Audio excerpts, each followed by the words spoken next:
You said you wanted to do YouTube. You said you wanted to do YouTube. You said you'd be consistent. You said 2 week schedule. I'm on a 2 week schedule. I feel good about it. And now here you are, recording late, and it's personal, and it's gonna be fucking cringe. But what isn't cringe about posting on YouTube and just dumping your guts out, huh? What isn't cringe? What's not cringe? Anything online. What isn't cringe? Whatever. Who gives a shit? Let's just get on with this. All right, this is the most like talk at the camera. This is gonna be very raw. I'm gonna warn you guys up front. This is gonna be a yap video. I'm gonna yap. All right. It's gonna be fun, hopefully, maybe. It's gonna be something that is genuinely near and dear to my heart. I am actually talking about something I care about. I am opening up a little bit.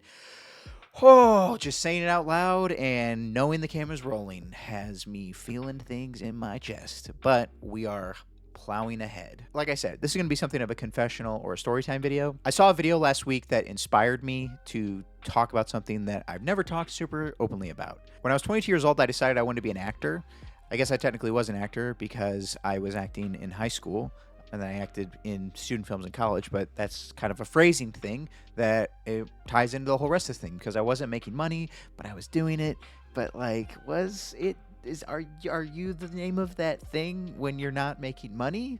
Like, I like to play chess, but I'm not a chess champion. So am I a chess player? Do I say, yeah, I'm a chess player? You know? But if I say, yeah, I'm an actor, it's like, oh, you mean you do it professionally?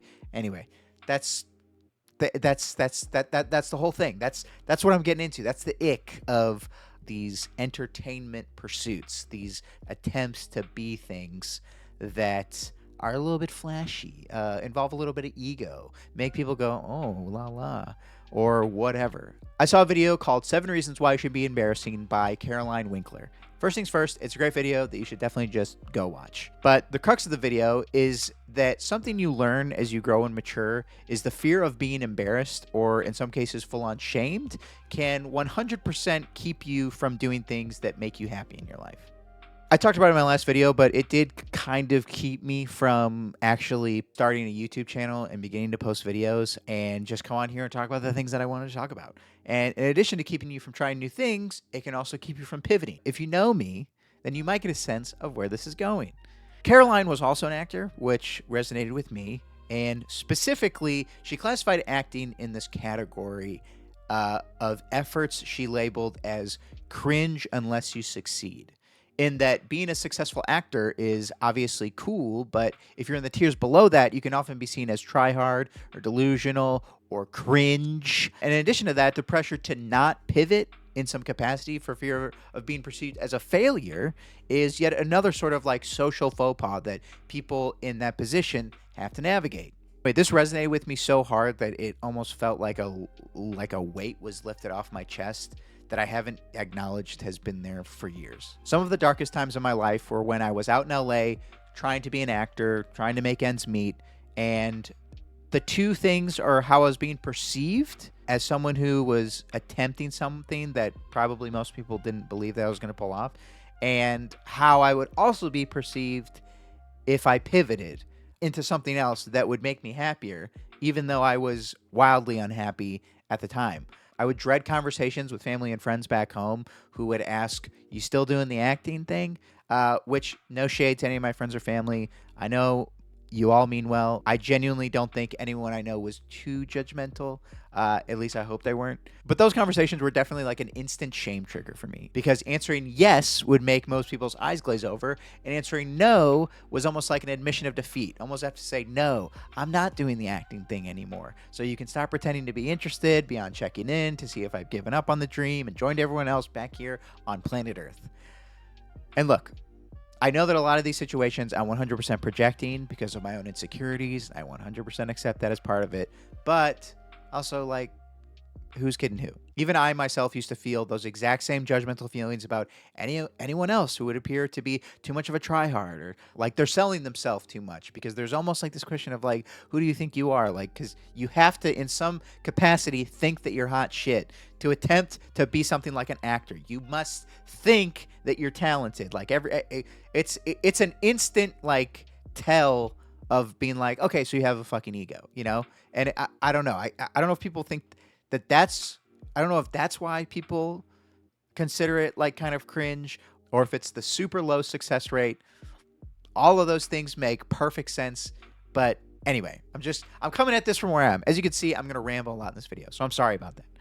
Come to think of it, it was kind of a chicken or an egg situation, in that I'm not sure if I was insecure because I knew I occasionally felt that way about others, or if I felt that way about others because I thought that's what other people thought of me, which I think is the same thing, but I don't know if I'm honestly making sense of any of this, but we're plowing ahead. The point is that it's nuanced and frustrating, and the fear of being perceived a certain way can 100% keep you from attempting something that might actually make you very happy and successful, and simultaneously keep you locked into something that isn't making you happy because you feel the sense of defeat based entirely off of perception.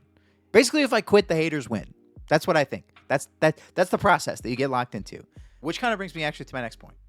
There are haters. It's not all insecurity, which I'm kind of going back and answering my own question from before. But there absolutely is a perception of certain career paths, just in general, putting yourself out there. There are entire social media accounts and subreddits dedicated to just cringing at people and almost like affirming your own normalcy, and that you're not that awkward person in that video, and you're safe, you're good, you're good because that's what weird looks like, and you're not that. But again, keeping it real here, cringe is cringe sometimes for a reason. Sometimes those people that you see on the internet are legitimately insane or unhinged or embarrassing, and that can be boiled down to cringe. But my point is that where there is kind of a culture surrounding the idea of laughing at those people, so too do I think there can exist a counterculture of people who actively choose to ignore all of that and still give whatever makes them happy the old college try, without the fear of shame or rejection. And I think that if you genuinely want to be happy in life, you're probably better off taking that approach. Has this video just been a long-winded way of saying, forget the haters and follow your dream? Kind of. But more importantly, follow your dream, and then if it's not your dream anymore, just pivot. Just forget it. Like, it doesn't matter if things are cringe, if it's a genuine pursuit of happiness. Again, just hearing this in this video that this woman made was like, it was something that I realized that I just have not addressed. Like, a lot of people have asked me, like, oh, you still doing the acting thing? And the answer is no. Like, the answer is no. I was very unhappy in pursuits of it. I think the industry as a whole kind of sucks. Like, I am a huge pessimist about everything that's happening with AI and just, staggering wages and the gap between classes. There is just not enough security or passion in attempting any of that makes me happy anymore. And I genuinely did feel locked into it out of the fear of the perception of being like, oh, he finally gave up. Oh, he finally let go of the delusion. And it really wasn't that. Like, there was a time when I was having a lot of fun, even when I wasn't being a millionaire. I actually liked the grind. I liked to audition. I liked to get better. And then at a certain point, I didn't like it anymore. And I got back to the things that really make me happy, which is video games. Video games were the first thing that I wanted to do when I was a kid. People would ask me what do I want to be when I grow up, and I would say I want to be a video game designer. And then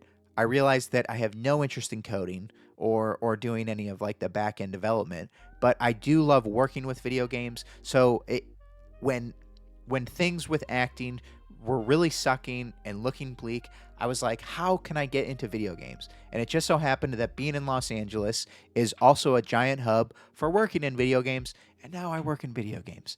And it feels good to say that out loud. It was very affirming to hear someone else openly address it, and it kind of inspired me to openly address it because, this is my YouTube channel. It's about me. If you're watching this video, then on some level, I think you give a shit about like what's going on with my life and where I'm at. So that's the update there. I know none of this is like rocket science. It's not necessarily unique. It's not special, but hearing someone else echo the sentiments that had been in my head for years, sentiments and feelings that were so consistent and frustrating that I basically just compartmentalized and buried that until I felt like it came roaring out of me because I finally saw someone else say it out loud, left a positive impression on me. And if there's a chance that my rambling and this video can have that same effect on someone else, then I'll be glad I made it.